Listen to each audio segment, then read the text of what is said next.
প্রথমে বিশ্বনবী সাল্লাল্লাহু আলাইহি ওয়াসাল্লাম একটা দোয়া পড়তেন। কি পড়তেন?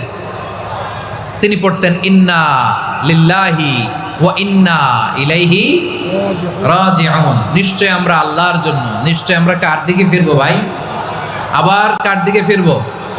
আওয়াজ করে বলুন তো, আমরা এসেছি কার কাছ থেকে, আবারও ফিরে যাব কার কাছে? এজন্য বিশ্বনবী পড়ছেন ইন্না লিল্লাহি ওয়া ইন্না ইলাইহি রাজিউন। নিশ্চয় আল্লাহর জন্য, ওই আল্লাহর দিকেই আমরা ফিরে যাব।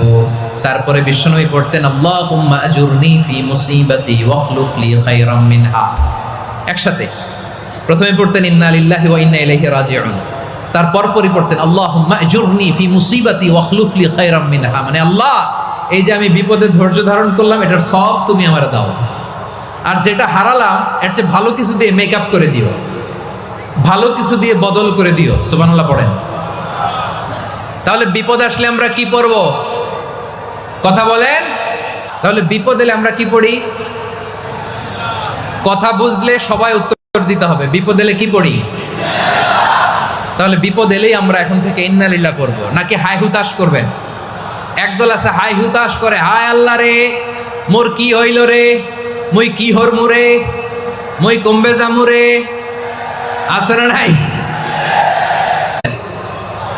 তিনি পড়তেন ইন্না লিল্লাহি ওয়া ইন্না ইলাইহি রাজিউন। নিশ্চয় আমরা আল্লাহর জন্য, নিশ্চয় আমরা কার দিকে ফিরবো ভাই?